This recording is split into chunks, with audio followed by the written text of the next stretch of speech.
The pamphlet arrived folded into an envelope with no return address, like a thing that had been waiting at the edge of the world.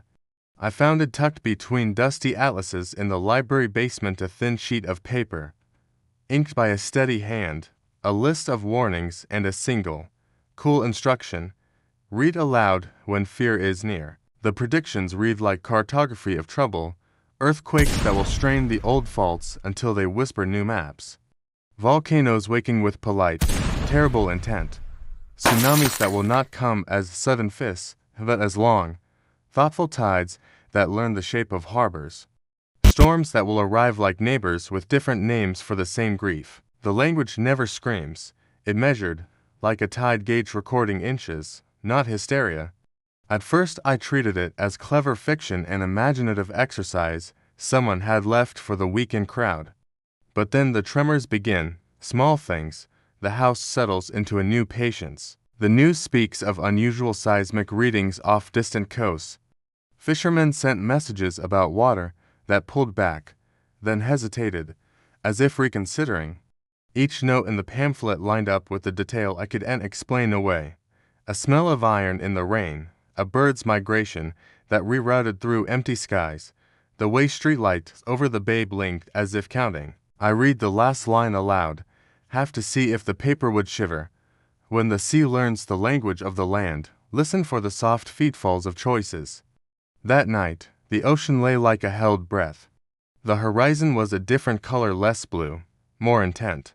I understood then that the predictions were not promises, they were a leader, not prophecy as fate, but as warning, a list of what might happen if we keep writing the same careless maps across the margins. In the morning, we did not wait for headlines. We argued over plans, packed photographs, and learned how to tether what we loved to something that would survive. The pamphlet, folded small, went back into the atlas, no longer a curiosity, but a tool. The paper came folded inside a paper bag of bakery crumbs, as if someone had slipped a sermon between the crusts. I found it tucked beneath a stack of mortgage notices in the municipal archive, a thin notebook bound in cheap leather with the title stamped in tired gold. Accounts to come. The handwriting inside was neat. Impatient predictions written like balance entries. It read without flourish. Markets will shorten like breath. Prices will no longer trade on value, but on rumor. Banks will close their doors for days.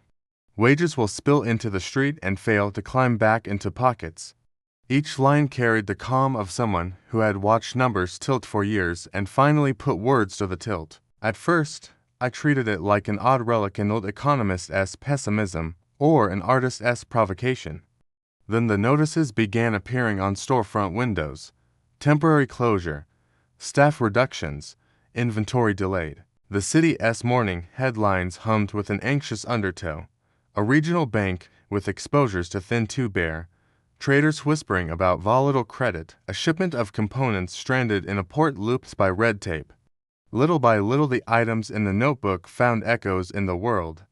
The author of accounts to come did not write of doom in abstract. The predictions spoke in domestic measurements. A loaf that cost one figure in the margin now doubled within weeks. A factory that had sent 300 paychecks out in spring could only promise 80 in late summer.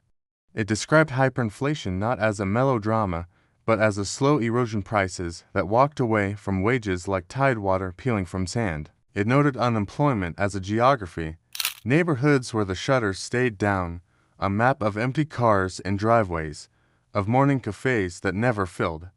What made the notebook uncanny was its insistence that these were not inevitable edicts but conditional forecasts.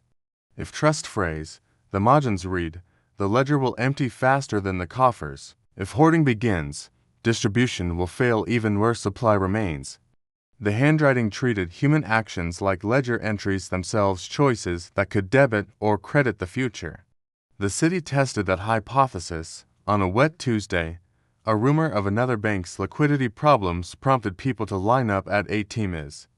The line grew like frost, the machines blinked out in the afternoon. Panic is a kind of accounting error. One wrong entry cascades, and, for a breathless hour, the market of small comforts threatened to collapse under its own clarifying fear.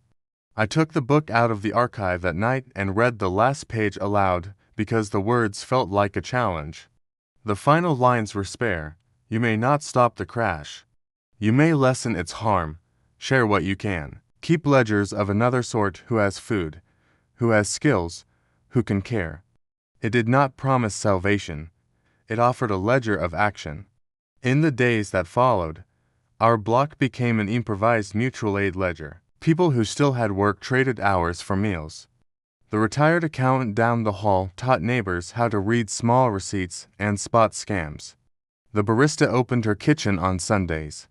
The market's larger machinery continued to cough and recalibrate. There were stocks that fell further than anyone liked and wages that lagged, but among the narrow streets and small shops, the accounting changed from numbers on a screen to people doing the arithmetic of care. The notebook sat on my desk like a quiet fine, part prophecy, part prompt. It never read like a map of inevitability. It looked, instead, like a record of possible outcomes and a warning that the final balance would depend less on markets than on the small, human entries we make when the public ledger falters.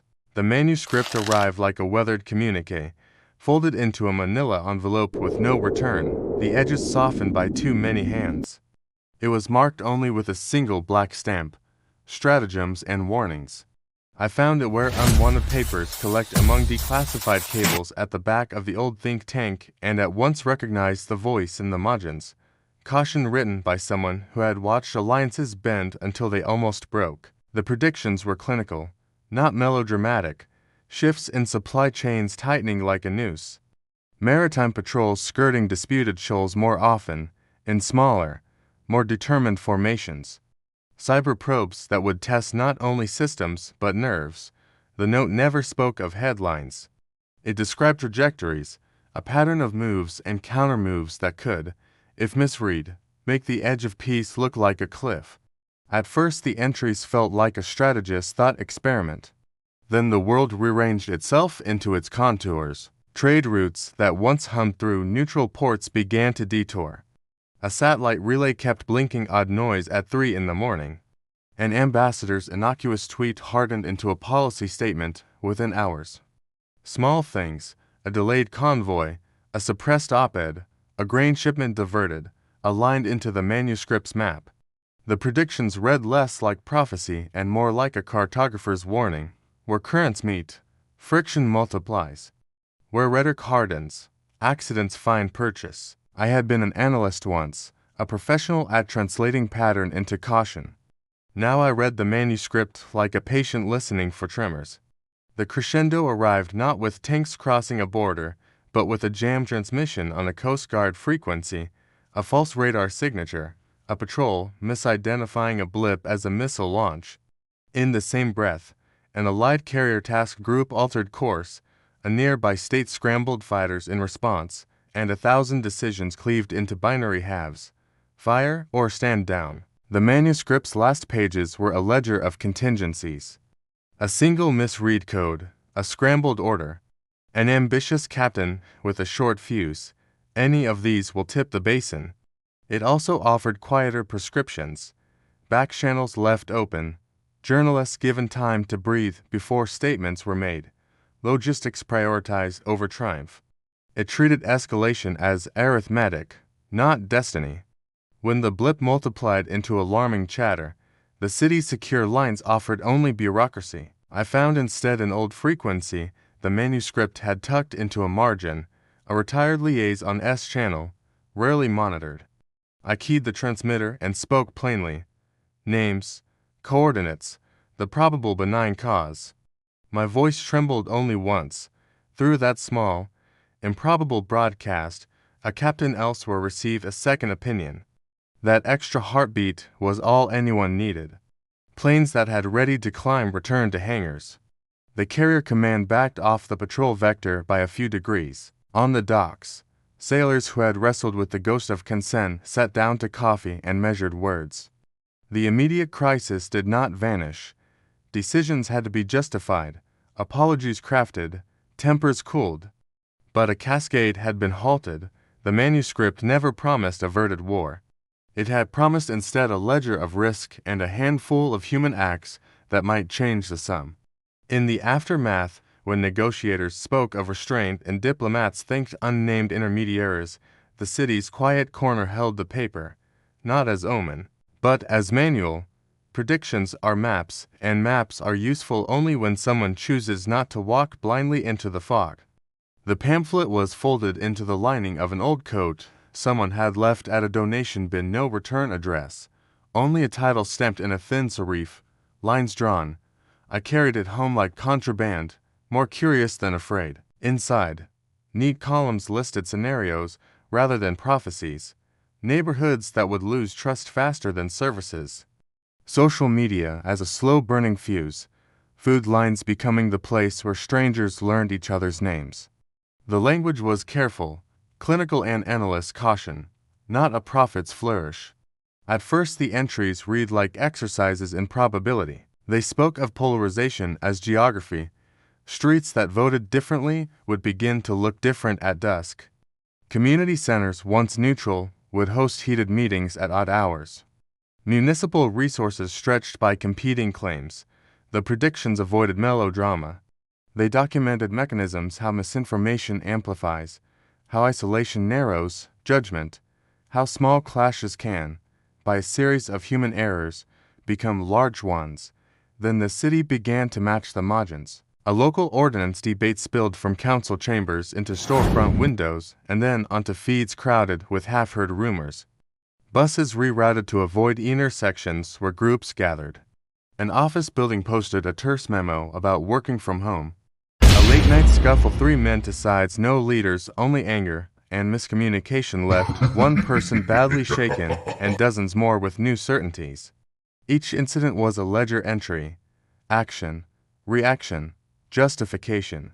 The pamphlet's notes settled like dust on every new headline. The manuscript did not predict an all-consuming apocalypse. It described instead a hinged day, a plausible, tight window when many small things might align. On that day, one line read, "When resources are thin and the stories about them are sharp, people will choose whether to hoard fear or share fact. The difference is arithmetic. One community's refusal to escalate will reduce demand at the next door, and so on. 1,000 small refusals matter more than a single command." That hinge arrived on an overcast Wednesday. A series of disruptions delayed pay notices from a local factory, a mistaken rumor about supply trucks, and a viral clip edited to inflame converged. Demonstrations planned weeks in advance swelled into spontaneous marches on the avenues. A public square filled with voices, some lit by righteous fury, others by private terror. The police presence grew brittle with fatigue. Curfews whispered into being. The conditions in the pamphlet lined up like coordinates on a map. I found the last margin S instruction and treated it as something between a dare and a plan. When the day opens, open the ledger of names. Listen more than you speak. Offer water. Offer a phone call. I spent the morning walking between crowds with nothing but a thermos and a clipboard. I wrote names, first names, neighborhoods, small needs, and I offered what I could. Directions to a cooling center, a list of volunteers who could pick up groceries, the number of a lawyer who would come if arrests happened. It was ordinary bureaucracy in the teeth of extraordinary tension. The climax came at dusk. A line pushed older men on one side, younger on the other, and for a breath the square tasted like ignition. Someone flung a bottle. Someone else pushed back. The moment was as small and decisive as a hinge. I stepped between them and read names from the clipboard. Marta, from Third. Eli, from the mill. The absurdity of calling strangers by name in the midst of a fever was exactly what broke the rhythm. People paused. A woman handed me a box of bottled water. A teenager who had been marching alone put down his jacket and gave it to a man shivering on the curb. The police, who had been bracing for escalation, relaxed a fraction. The viral clip that morning began to look less like prophecy and more like fuel someone had thrown on an already warm fire. No miracle unspooled the next day. The factory still announced layoffs. The feeds continued to poison and soothe in equal measure. But the ledger grew. Lists of who could cook, Who could drive?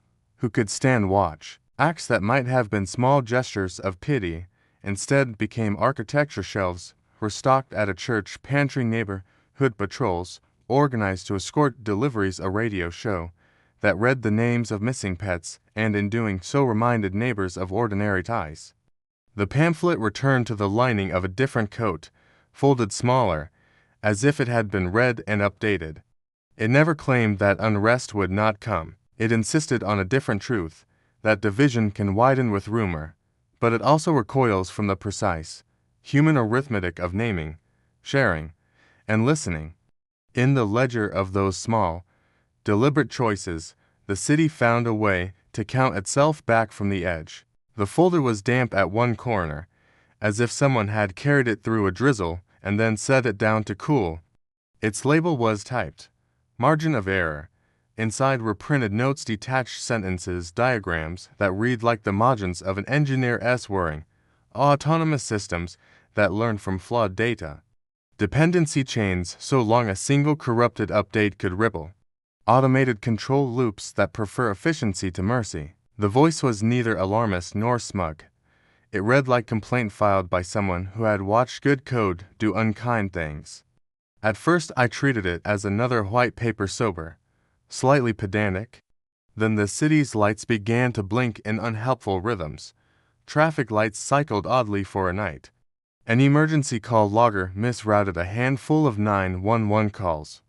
A small suburb reported that their water pumps ran on a schedule that had been quietly updated by a vendor overnight. Each glitch was minor, until the morning a packet of corrupted telemetry made a popular maintenance service misdiagnose a transformer's load. The transformer didn't fail in spectacular fashion. It simply throttled, and the grid fed power where the algorithms said to feed it, not where people needed it most.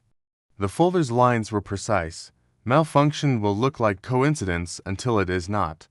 Automation magnifies small errors. Where redundancy is bureaucratic rather than human, recovery will delay. It proposed not a conspiracy, but a math of dependency.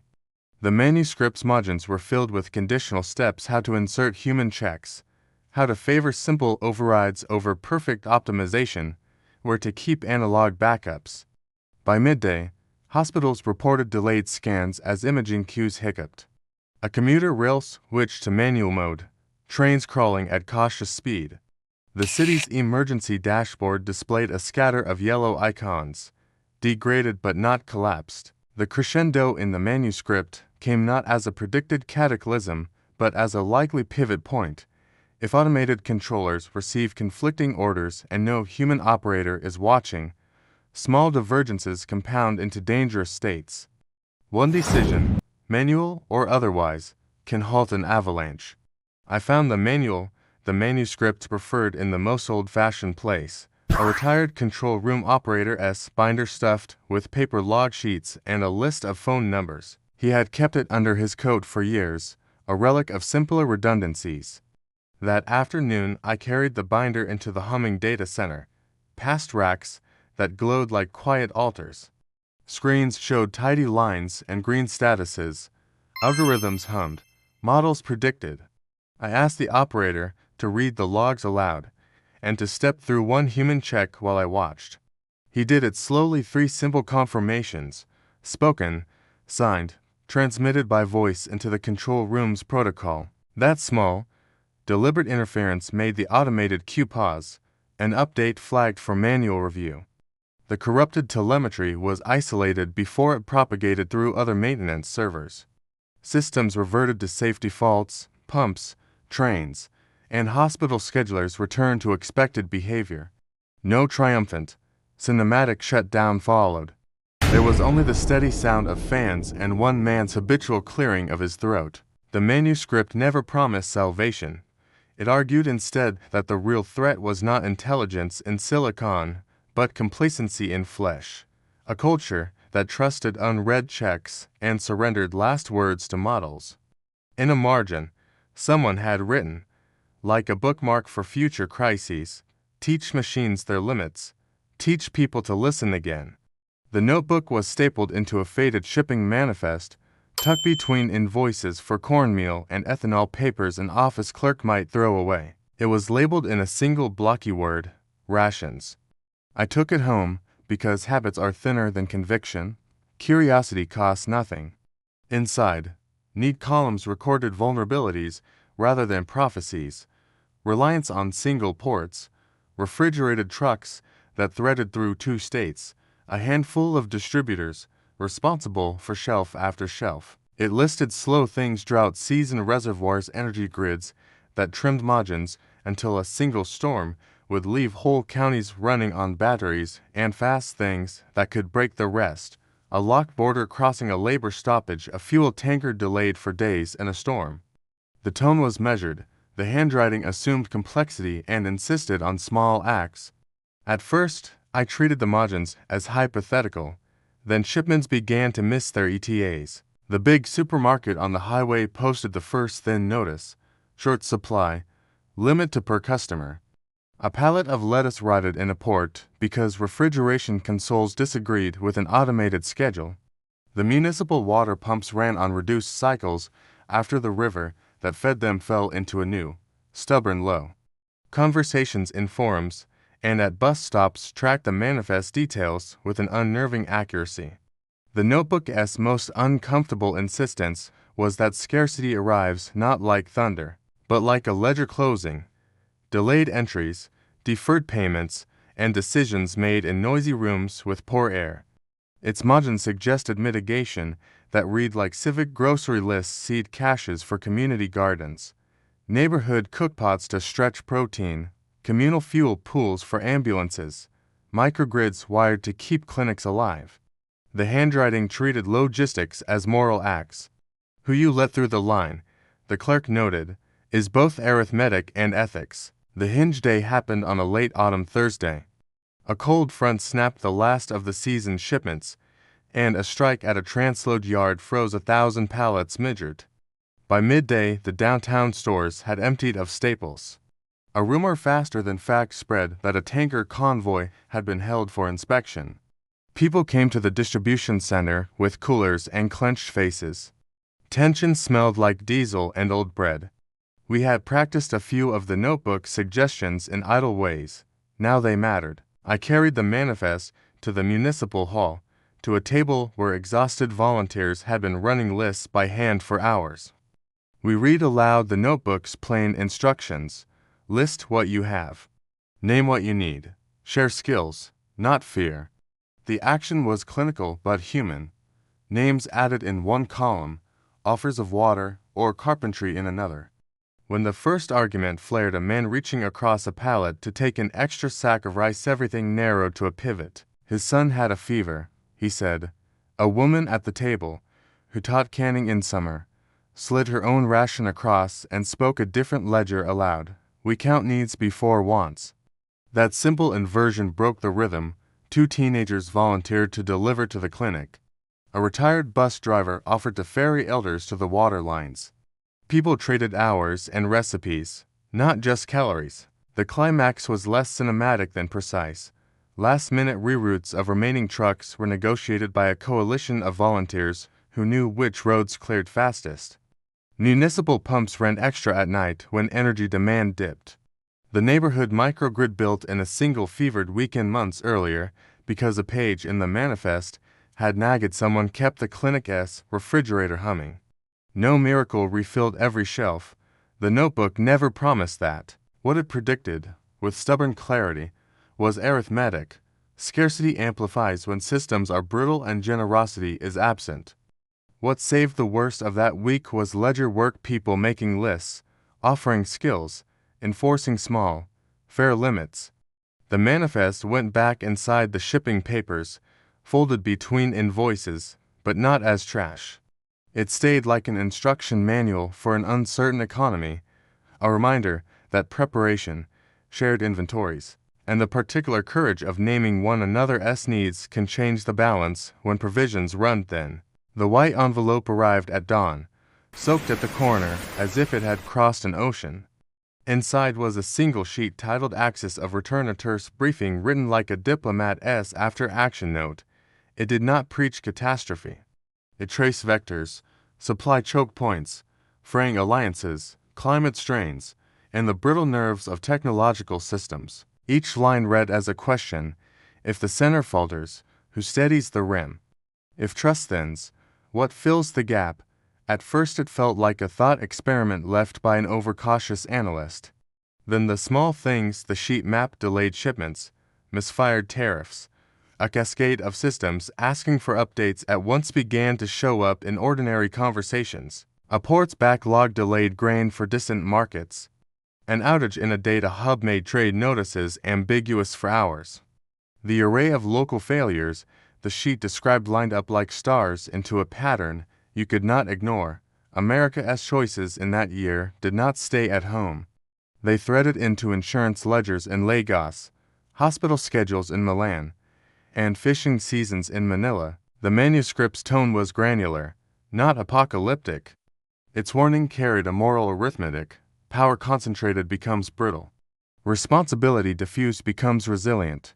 It insisted that influence works two ways: decisions can amplify shock or absorb it. It listed modest acts with outsized effects, prioritize transparent communication, release strategic reserves, keep ports open to humanitarian lanes, offer code patches in public repositories. Practical things, not prayers. The hinge came on an evening when weather, logistics, and politics aligned into a single, crowded storm. Shipping notices blurred into one another. Markets blinked. A coalition call convened with ministers and engineers and mayors on the same line. I read the sheet aloud into the conference's mute last channel. Names, routes, who could spare fuel, which clinics needed refrigeration. The tone was plain, the room was not. And then something quiet happened. A redistribution was agreed, not by a headline-grabbing decree, but by a dozen small trades: an airline reallocating cargo space, a port opening a humanitarian pier for 1 week, a city sharing its microgrid schedule.